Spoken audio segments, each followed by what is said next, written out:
Tadinya Cisadane jarang banjir, jadi lebih mudah banjir karena dangkal ya.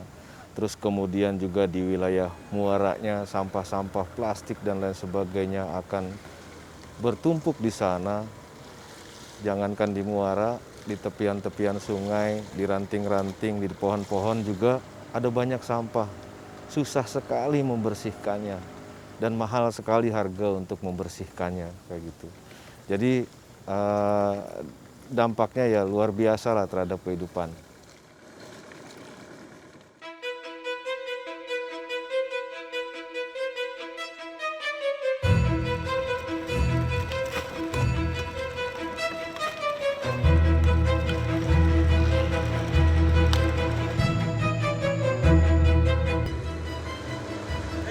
Banyak orang hanya sekedar membuang saja atau mengambil saja air sungai Cisadane. Akan tetapi bagaimana merawatnya itu sangat jarang sekali. Sisa usia ini kita abdikanlah di Sungai Cisadane dengan apa? Dengan membangun bank sampah Sungai Cisadane. Nah, misinya adalah bagaimana kami bisa melakukan komunikasi perubahan perilaku terhadap masyarakat dan terutama pada diri kami sendiri dulu kayak gitu.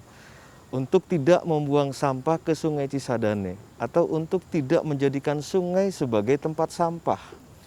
Tentunya untuk merubah perilaku itu tidak semudah membalikan telapak tangan, membutuhkan komunikasi yang efektif.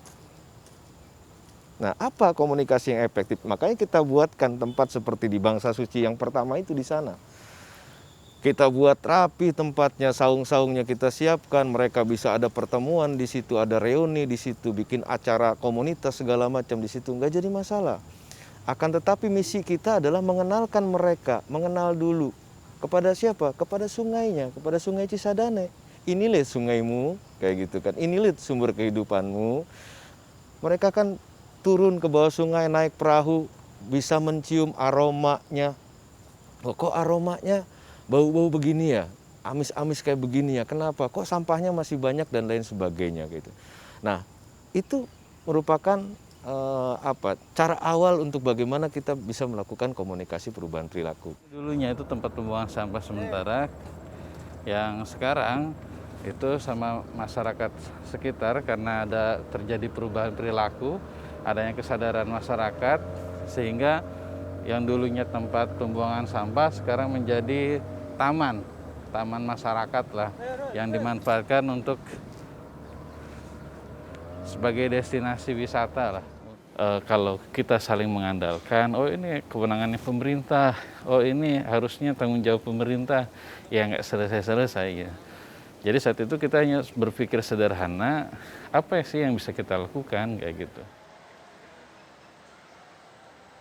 2012 itu kita masih seperti komunitas lah ya. Di Desember akhir itu kita sama-sama kawan-kawan, cuma sekitar 5-6 orang lah, merintis bagaimana melihat situasi sungai saat itu yang sangat memprihatinkan dan tidak ada yang ikut serta merawat gitu. Maka atas kesadaran itulah kita membuat bank sampah Sungai Cisadane. Kita berpikir untuk bagaimana meminimalisir sampah dengan membentangkan rakit bambu kayak gitu agar sampah-sampah yang melintas ini bisa terjegat gitu.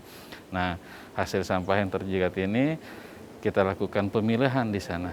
Ada berbagai banyak, hampir 176 jenis sampah yang nyangkut di rakit itu dan kita pilah.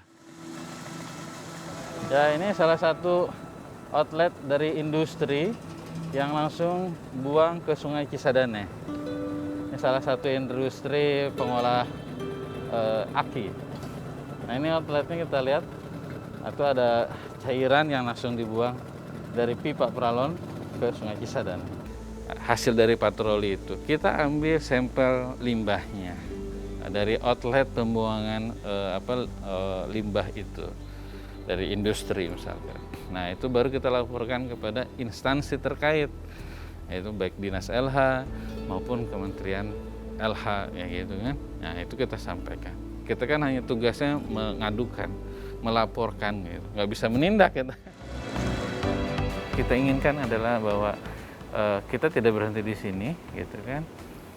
Bangsa Suci tidak ingin sendirian kayak gitu untuk melakukan aksi-aksi ini. Kita ingin semua stakeholder terkait itu ikut berpartisipasi, termasuk teman-teman komunitas yang lain, teman-teman pecinta alam, teman-teman penggiat-penggiat lingkungan gitu.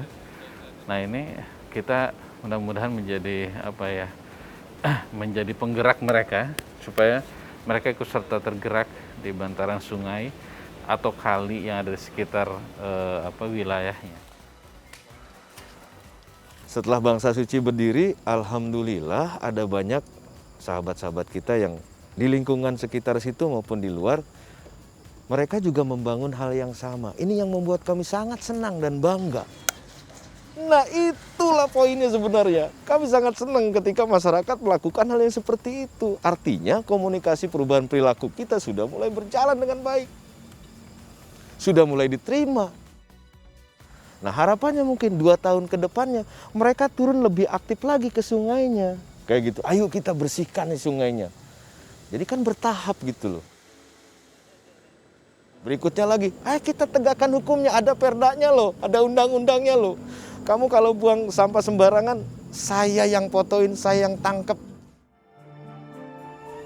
Nah dari situ kemudian, mudah-mudahan semuanya berpikir bahwa iya, benar bahwa air adalah sumber kehidupan. Kita harus jaga, kita harus rawat sungai ini. Karena ini kepentingannya bukan kepentingan siapa-siapa. Ini kepentingan tubuh kita. Kalau airnya tidak beracun kan tubuh kitanya juga sehat.